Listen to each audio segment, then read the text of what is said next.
사랑하는 탁구마 교회 성도 여러분, 그리고 전 세계 여러 곳에서 팟빵으로 그리고 유튜브를 통해서 이 말씀을 청취하는 애청자 여러분, 안녕하십니까?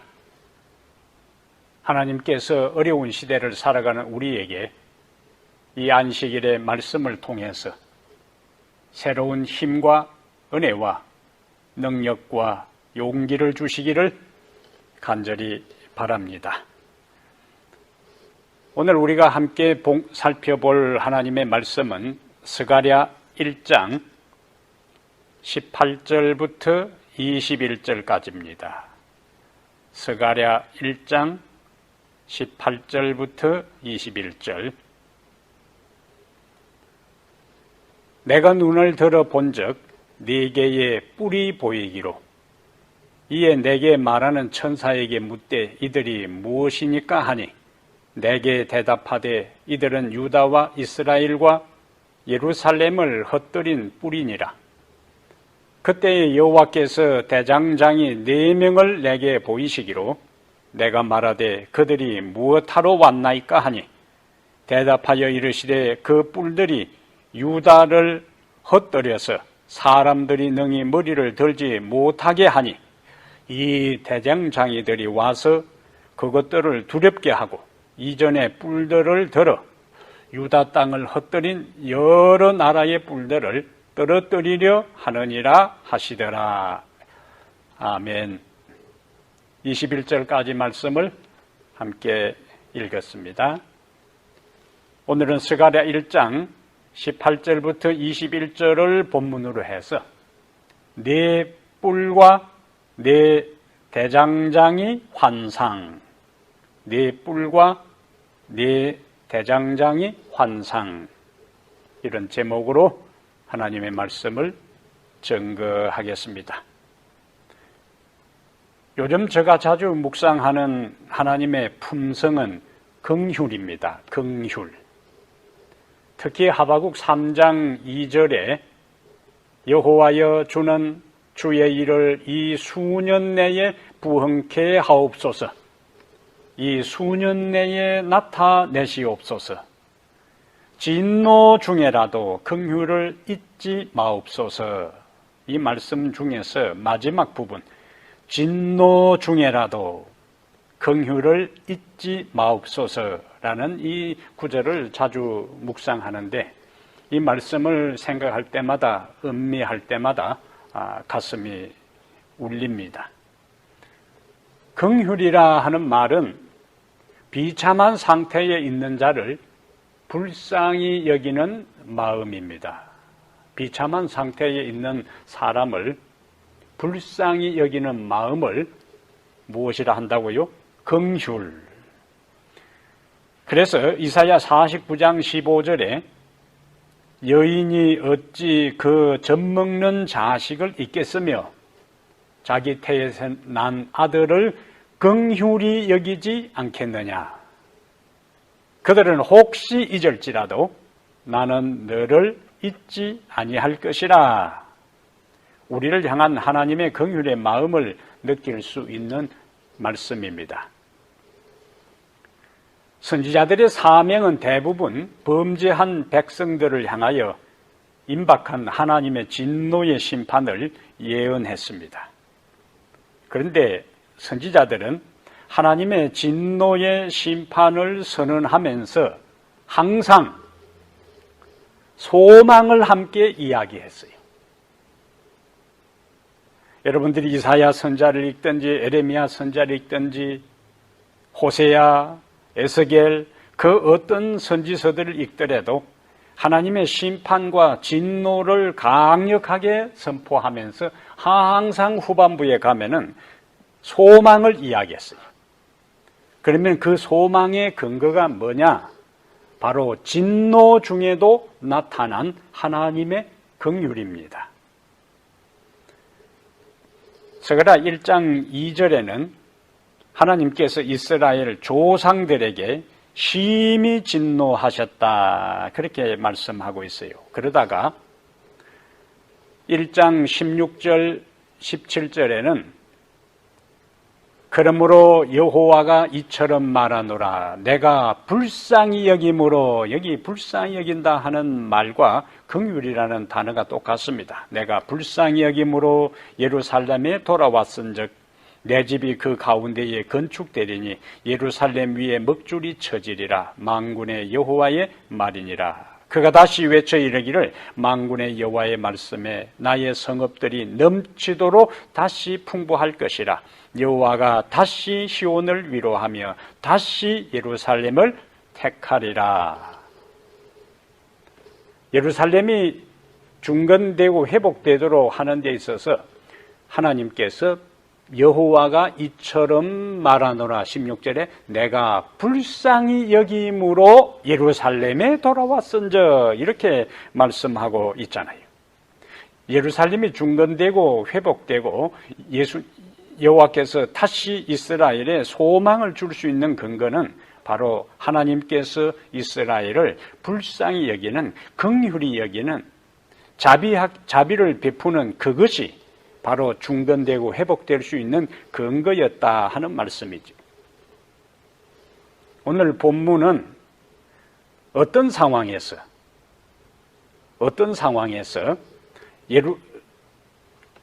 우리가 오늘 본문을 들여다보면은 하나님은 이스라엘을 긍휼히 여기시고 불쌍히 여기서 회복하려고 하는 이제 의지를 갖고 계시는데, 오늘 본문에 보면 예루살렘 회복을 방해하고 있는 세력들이 있습니다. 그들이 바로 19절에 나오는 네 뿔이요. 네 뿔. 뭐라고 19절에 스가랴가 환상 중에 네 개의 뿔을 봤는데 천사에게 물어요. 이들이 무엇입니까? 하니 내게 대답하되 이들은 이 네 뿔의 정체를 이야기합니다. 유다와 이스라엘과 예루살렘을 흩뜨린 뿔이다. 이렇게 이야기했습니다. 그런데 그들이 바로 19절에는 좀 더 구체적으로 이제 이야기를 하는데, 네 뿔이 유다와 이스라엘과 예루살렘을 흩뜨린 네 개의 뿔이라고 하면서 다시 21절 마지막에는 그들을 두렵게 하고 이전의 뿔들을 들어 유다 땅을 흩뜨린, 앞에 19절에는 뿔인데 여기는 여러 나라의 뿔들을 이렇게 한 게 보니까 네 개의 뿔들은 바로 이스라엘의 역사에서 이스라엘을 박해하고 그 다음에 그들을 힘들게 하고 침공했던 주변의 여러 나라를 의미하는 것을 우리가 여기서 확인할 수가 있습니다.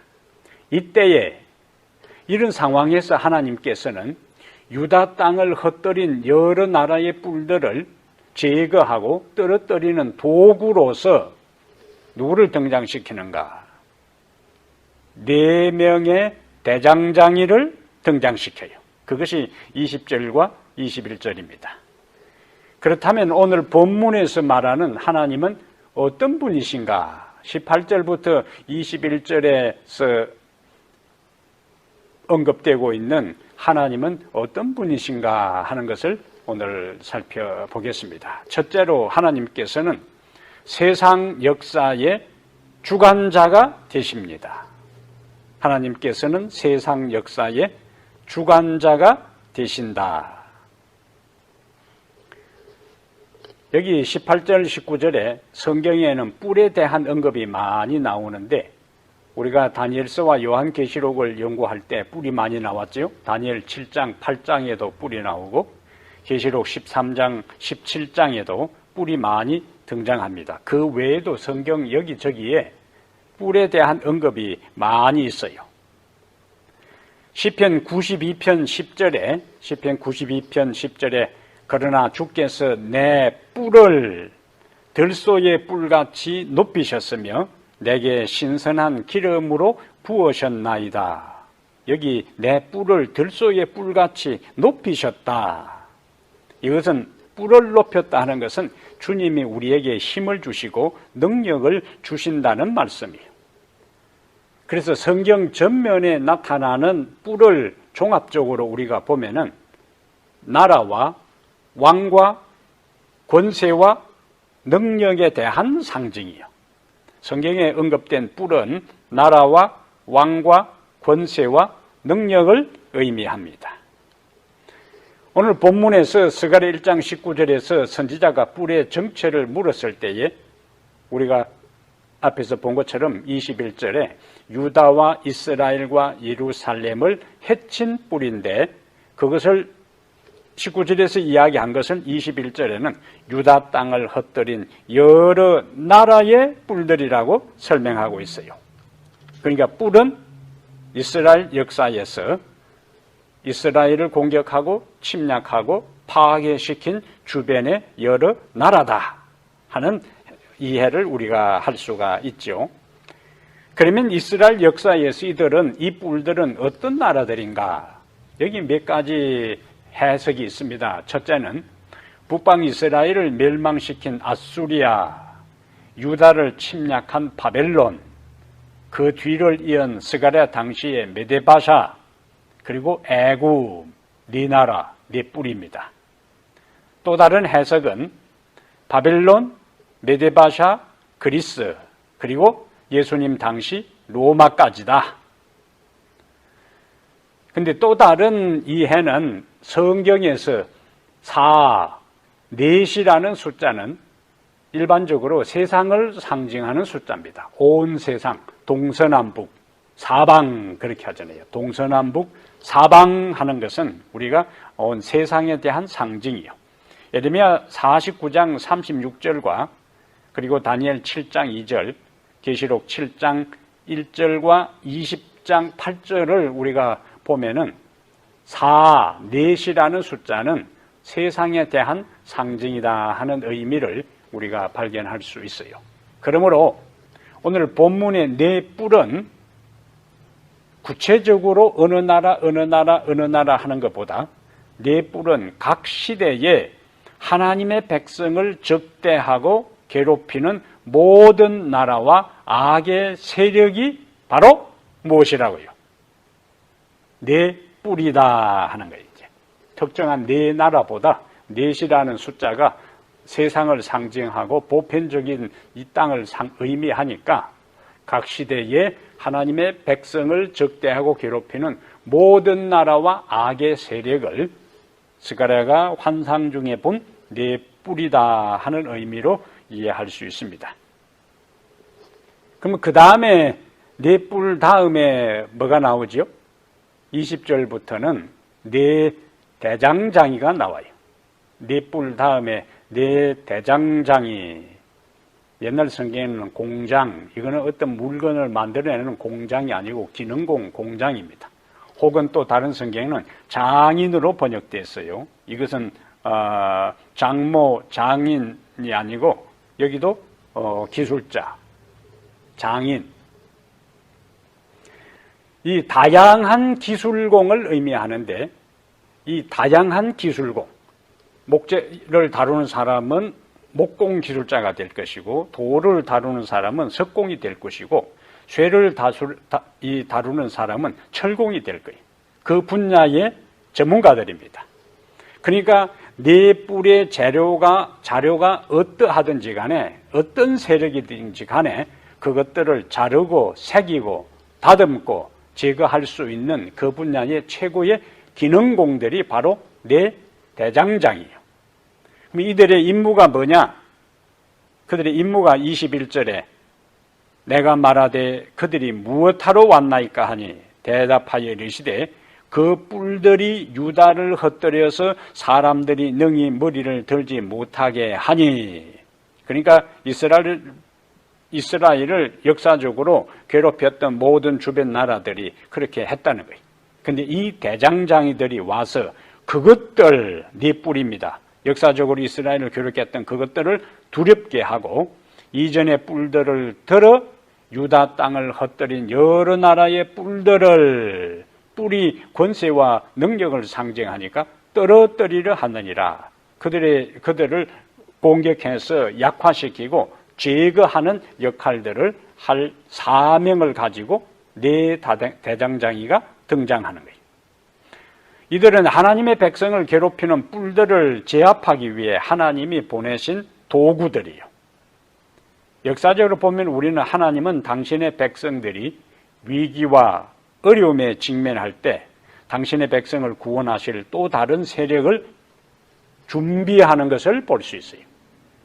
바벨론이 유다를 멸망시키고 성전을 불태웠어요. 그리고 백성들을 포로로 잡아갔습니다. 뿌리요. 그런데 하나님은 메데바사를 통해 바벨론을 멸망시키고 그리고 고레스를 통해 포로들이 귀환하게 하고 또다시 성전을 재건하도록 조서를 내리게 섭리하십니다. 이 모든 사건의 배후에 하나님이 역사를 지배하고 계셨어요. 네 대장장의 환상은 바로 이 사실을 보여줍니다. 하나님께서는 이 땅에서 당신의 목적을 이루어 가시는 과정에 모든 나라를 도구로 사용하실 수 있어요. 왜? 하나님께서는 세상 나라와 역사의 주권자, 주관자가 되시기 때문에 그래요.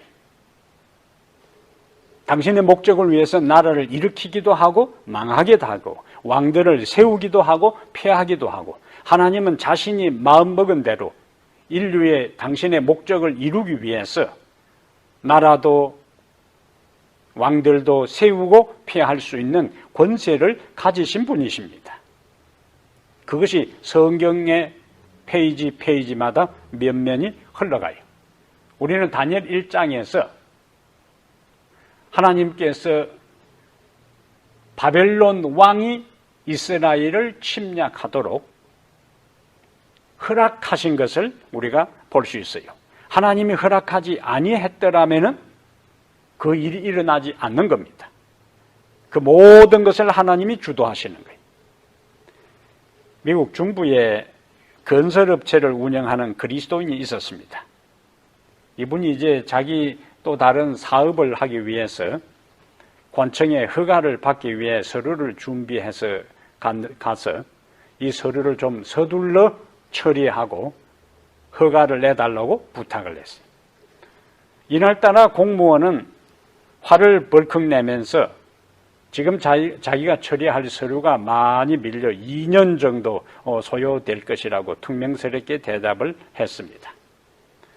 그리스도인이 다시 부탁을 했지만은 들은둥만둥하고 더 이상 내가 당신하고 이야기할 시간이 없으니까 빨리 가라고 했어요.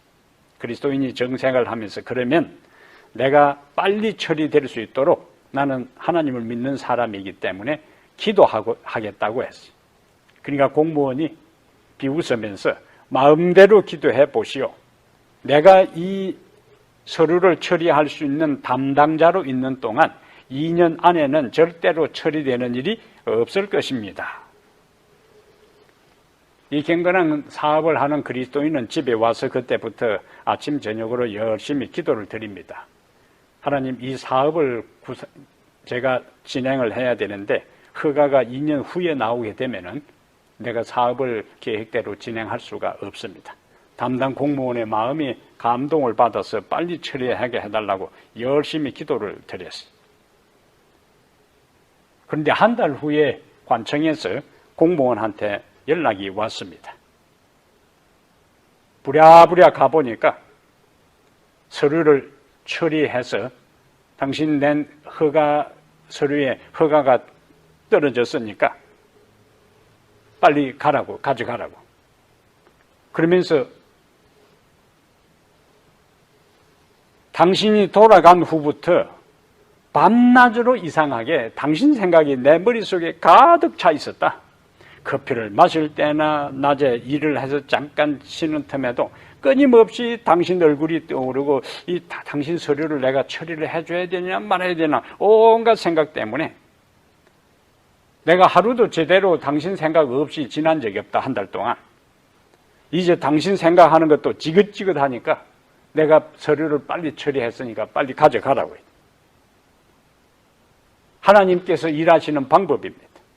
이 사람은 자기가 2년 동안 처리해주지 않겠다고 단단히 결심했지만은 이 경건한 건설업을 하는 그리스도인이 열심히 하나님께 기도했을 때에 하나님을 믿지 아니하는 이 공무원의 마음에 이 사람의 서류를 빨리 처리해 줘야 되겠다는 생각이 자꾸 일어나고, 자나 깨나 그 사람 아침에도 점심때도 저녁에도 잘 때도 이 부탁한 이 사람의 얼굴이 자꾸 떠올라가지고 다른 일을 제대로 할 수 없도록 하나님께서 만드신 거예요.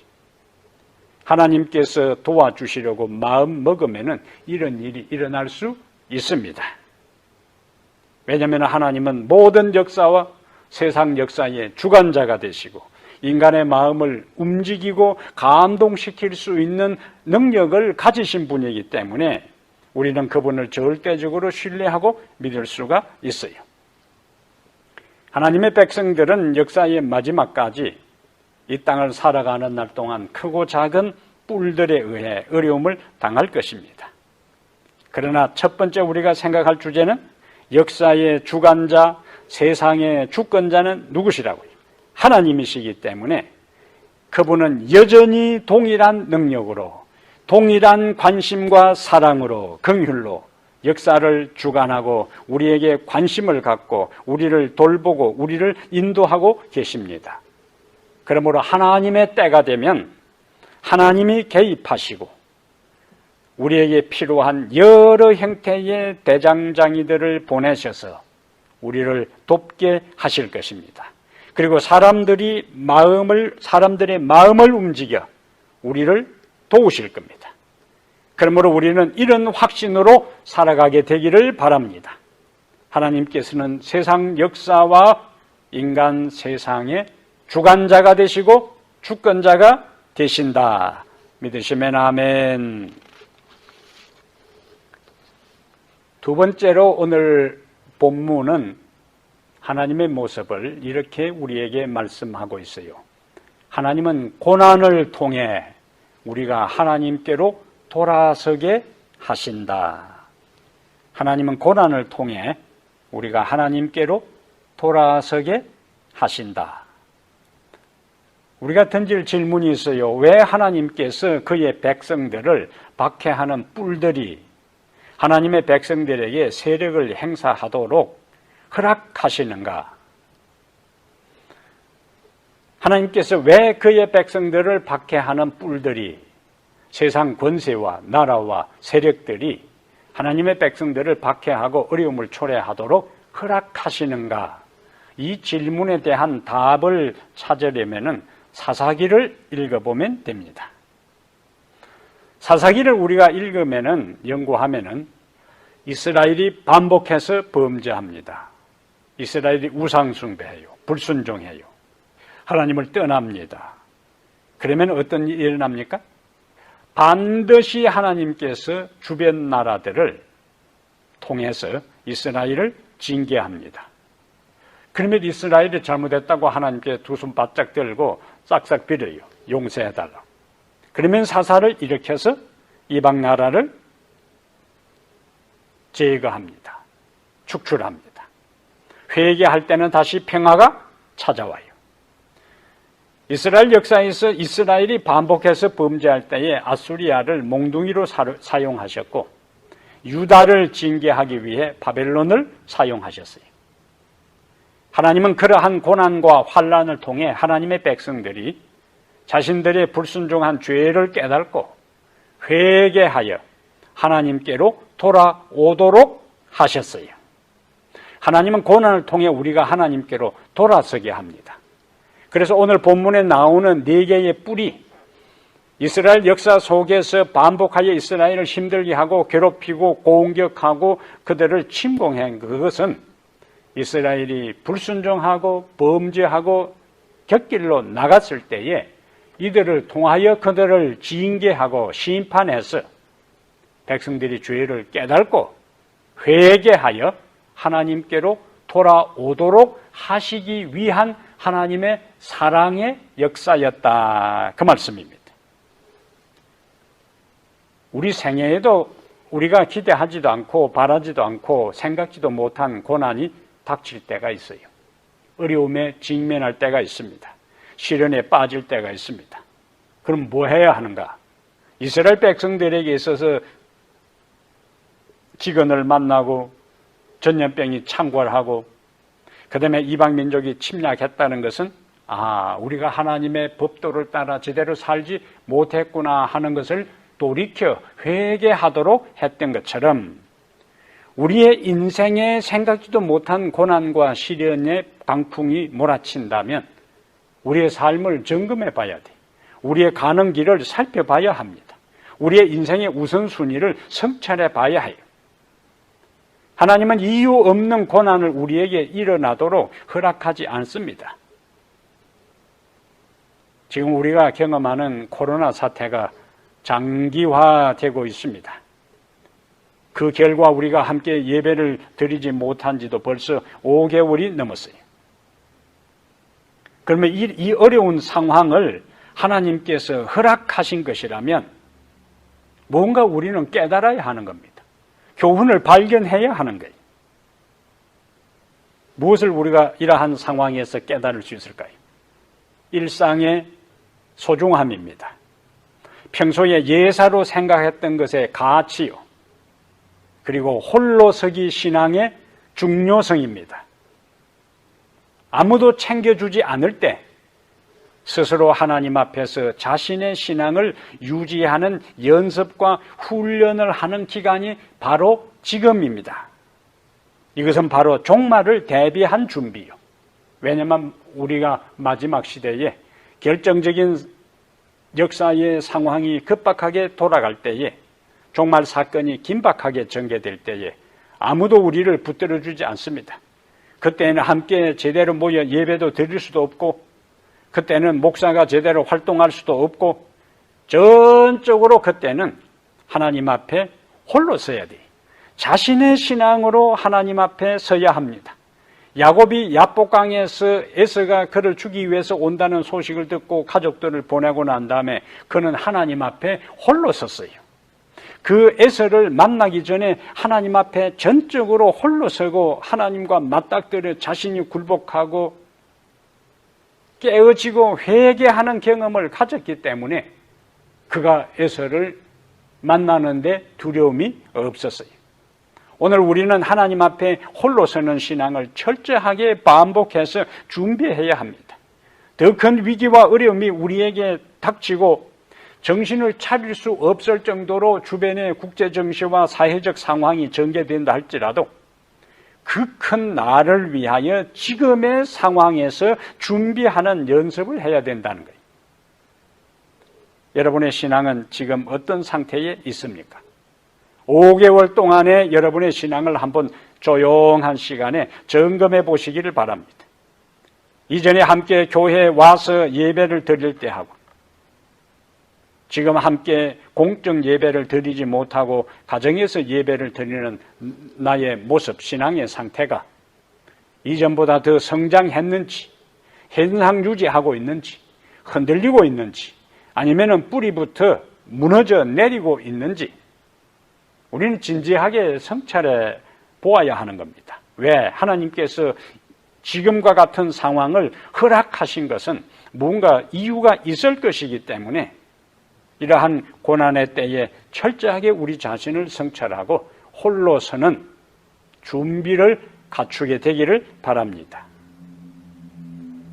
하나님은 우리에게 고난을 허락하는 또 다른 이유가 있습니다. 이런 고난을 통하여 우리의 무능력과 한계를 깨닫게 하세요. 우리의 무능력과 한계를 깨달았다면 어떻게 해야 될까요? 하나님을 찾고 그분을 신뢰하는 것입니다. 이스라엘 백성들이 애굽에 평안히 살 때에는 하나님을 찾지를 않았어요. 고센 땅에서 요셉의 후광으로 그들은 그 당시 가장 풍요로운 땅에서 여유 있는 삶을 살았습니다. 그러다가 요셉이 죽고 요셉을 알지 못하는 왕이 등장하자 그들의 삶은 완전히 달라지고 말아요.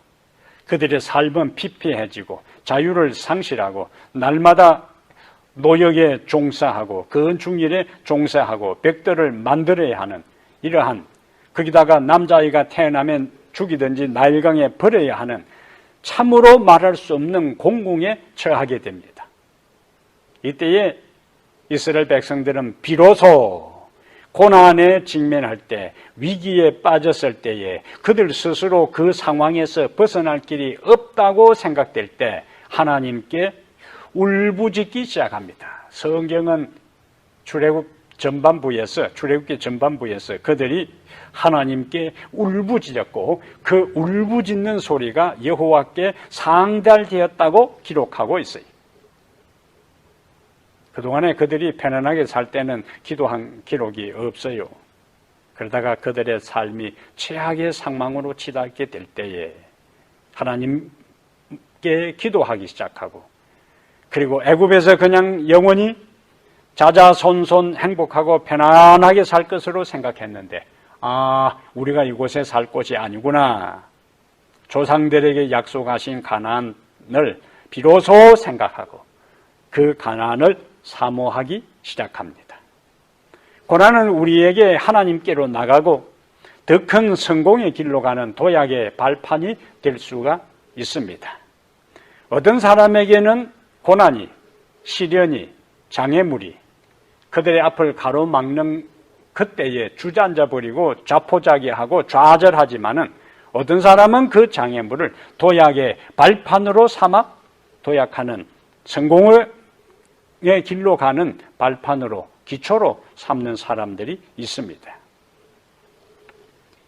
미국 남부에서 건축 자재 유통회사에서 한 사람이 재무 담당으로 일을 하고 있었습니다. 아주 이 재무 담당으로서 오랫동안 그 회사가 성장하는데 중요한 일을 하던 임원이 갑자기 하루아침에 해고 통보를 받았습니다.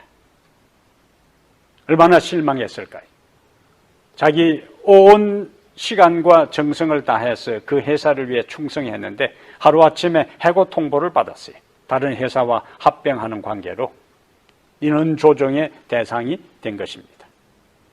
그는 초기에 절망하고 자기를 해고한 회사에 대한 분노가 가슴에 가득 차 있었지만 좌절하지 않고 1979년 애틀란타에서 소규모 회사를 창업합니다. 근데 그 회사는 그 이후 전국적인 체인점을 갖춘 큰 회사로 발전하게 돼요. 지금은 연간 1천억 불의 매출을 올리는데 1천억 불은 한국 돈으로 120조입니다. 한 회사가 연간 매출액이 1천억 불, 약 120조 원의 매출을 올리는 회사가 되었습니다. 이 회사가 어느 회사인가? 바로 우리가 가정에서 집을 수선하고 고치고 하는 데 사용되는 모든 것이 있는 홈디포 회사가 바로 이 회사요. 이 회사의 창업자 아서 블랭크에 대한 이야기입니다. 1978년에 그가 자기가 온 정성을 다하고 성실하게 일했던 회사에서 하루아침에 해고되었을 때는 눈앞이 캄캄하고 갈 길을 몰라 방황했지만은 다시 정신을 차려서 1년 후에 소규모 회사를 창업한 다음 오늘날 약 30만의 종업원이 일을 하고 연간 1천억 불의 매출을 올리는 엄청난 회사로 성장하게 되었습니다. 고난은 그에게 있어서 성공으로 가는 지름길이었고 도약의 발판이었습니다. 우리가 인생을 살아가면서 믿었던 친구가 우리를 배신할 때도 있습니다. 함께 신앙생활을 하던 사람이 등을 돌릴 수도 있습니다. 사랑하는 사람을 잃어버리고 회사에서 좌천되거나 버림을 받을 수도 있습니다. 이 모든 것은 우리의 인생에 감당하기 힘든 폭풍들이에요. 그러나 이 모든 삶의 폭풍마저도 하나님의 섭리 안에 있음을 믿으시기를 바랍니다. 그래서 저는 혼자 종종 흥얼거리는 찬미가 467장이에요. 고요한 바다로. 저희 어머니도 자주 불렀던 찬미입니다. 그 467장 고요한 바다로라는 찬미가 중에서 2절 큰 물결 일어서 나 쉬지 못하나 이 거센 풍랑 까닭에 더 빨리 갑니다. 큰 물결 일어서 나 쉬지 못하나 마지막 구절이 감동적이잖아요. 이 거센 풍랑 까닭에 더 빨리 갑니다. 이 노래가 여러분의 간정의 노래가 되기를 축복합니다. 세 번째로 오늘 본문에서 하나님은 어떤 모습인가? 하나님은 때가 되면 원수를 심판하시고 우리를 회복시켜 주신다. 하나님은 때가 되면 원수를 심판하시고 우리를 회복시켜 주신다. 이 환상이 주는 것은 네 뿔이 이스라엘을 공격했어요. 하나님께서 대장장이 4명을 등장시켜서 네 뿔을 흔들어 제거하고 흩뜨리게 하는 역할들을 부여합니다. 이 환상이 주는 것은 하나님께서 아브라함에게 말씀하신 창세기 12장 3절의 성취요. 너를 축복하는 자에게는 내가 축복하고 너를 저주하는 자는 내가 저주한다는 말씀이에요. 하나님께서 구약시대에 당신의 백성인 이스라엘 백성들을 대적하는 나라들을 어떻게 하셨는가? 하나님이 대적하셨어요. 북방 이스라엘을 멸망시킨 아수리아가 심판을 받아 바벨론에 의해서 멸망당했습니다. 그리고 유다를 멸망시킨 바벨론은 심판을 받아 메데 바사에게 망했어요. 하나님을 대적하고 그분의 백성을 박해하고 핍박한 세력은 예외 없이 심판을 받았습니다.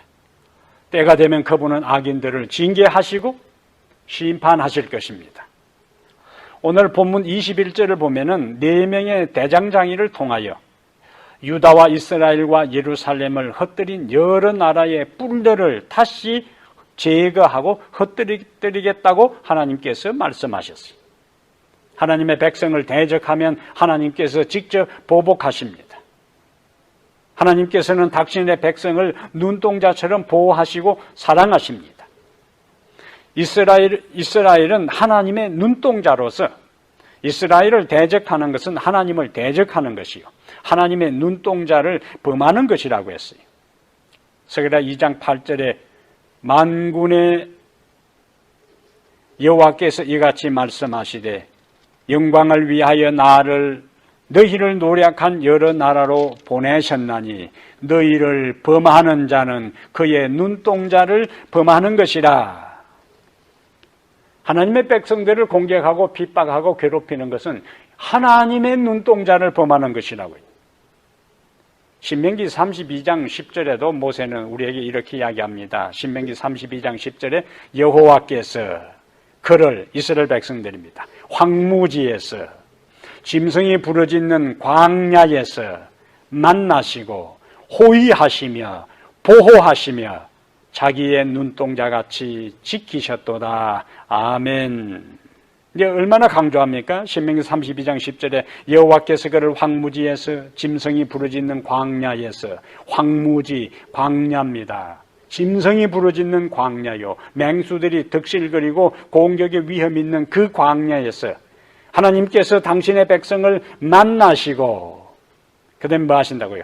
호위하시고 그 다음에 뭐 하신다고요? 보호하시며 얼마만큼 호위하고 보호하시는가?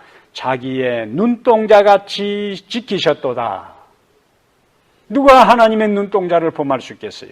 아무도 그렇게 할 수가 없습니다. 마찬가지로 이 세상의 모든 권세들이 하나님의 백성들을 괴롭히고 넷불처럼 공격하고 힘들게 하고 어렵게 할지라도 하나님은 우리를 자기의 눈동자같이 지키셨고 지키시고 계시고 지키실 것이라고 약속하는 것입니다. 우리가 살고 있는 이 세상은 광야요 황무지와 같습니다.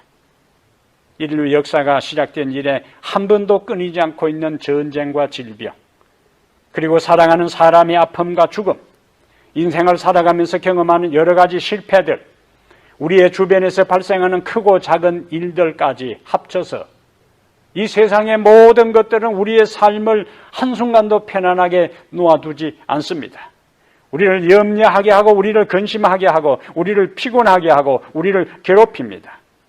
그러나 주님은 때가 되면 우리를 힘들게 하는 모든 뿔들을 제거하시고 우리를 회복시켜 주십니다. 그리고 온갖 삶의 위험에 노출되어 살아가는 우리를 자기 눈동자처럼 지켜주십니다. 눈동자는 사람에게 있어서요, 가장 예민하고 섬세한 부분입니다. 위험이 닥치면 눈동자를 보호하기 위해 눈꺼풀이 반사적으로 감겨요. 그래서 이 세상에 제일 빠른 새가 눈 깜짝할 새라 그러잖아요. 바로 눈을 감잖아요. 왜 감아요? 눈을 보호하기 위해서. 이물질이 눈 안에 들어오려면 눈썹과 속눈썹이 보호막이 되어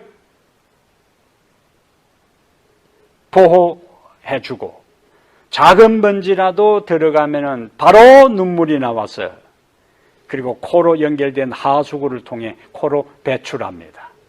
이러한 걸 우리가 심요막측하다 그래요. 우리를 눈동자처럼 지켜주시는 주님께 아멘으로 영광을 돌리게 되기를 바랍니다. 사랑하는 여러분, 주님은 역사의 주관자가 되십니다. 그분은 우리가 고난을 통하여 주님께로 돌아가게 하십니다. 그리고 때가 되면 모든 원수를 제거하시고 우리를 회복시켜 주십니다. 내 뿔과 내 대장장이 환상은 바로 이 진리를 우리에게 확실하게 말씀해 주고 있습니다. 역사의 주관자가 되시고 고난을 통하여 우리를 그분께로 돌이키시고 때가 되면 모든 고난을 제거하시고 눈동자처럼 지키시고 보호하시고 회복시켜 주시는 주님을 온전히 신뢰하면서 이 혼란하고 어려운 때를 넉넉히 이기고 살아가는 승리하는 성도들 되기를 주의 이름으로 축복합니다. 여호와 우리 하나님이시여, 주님은 이 세상의 혼란한 가운데서도 여전히 우리를 보호하시고 호위하시고 지키시는, 당신의 눈동자처럼 우리를 보호하시는 분이심을 소리 높여 찬양하고 감사합니다. 우리가 인생을 살아가면서 크고 작은 어려움을 경험할 때에 그것은 바로 우리로 하여금 우리의 삶을 점검하고 우리의 가는 길을 성찰하고 내가 지금 어떤 상태에 있는지를 되돌아보도록 하기 위해 하나님께서 우리에게 크고 작은 시련과 아픔을 허락하시는 것으로 받아들입니다.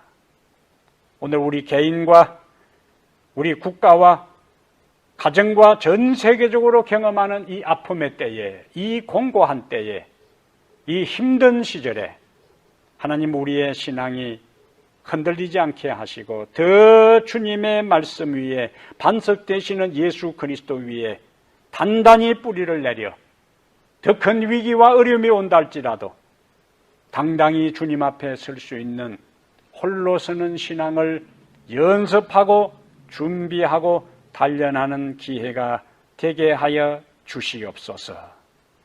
우리 스스로 어찌할 수 없는 위기와 시련에 직면할 때에 그것은 우리의 한계를 인정하고 하나님께로 나아가 전능하시고 전지하시고 모든 것을 아시는 하나님께 우리의 인생의 문제를 다 내어놓고 주의 은혜와 주의 축복을 경험하도록 하기 위해 허락하신 줄 아오니 주님을 더 찾게 하여 주시옵소서.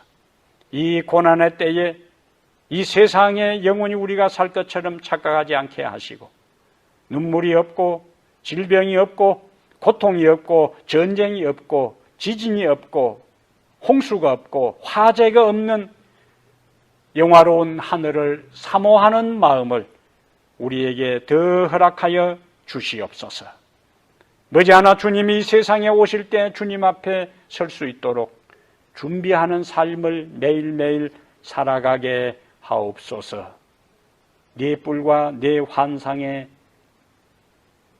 기별의 말씀을 통하여 오늘 우리에게 주신 것 기억하며 더 주님께로 가까이 나가 흔들림이 없는 믿음의 길을 당당하게 걸어가는 성도들 되도록 도와주시옵기를 우리 주 예수 그리스도 이름으로 간절히 기도하옵나이다. 아멘.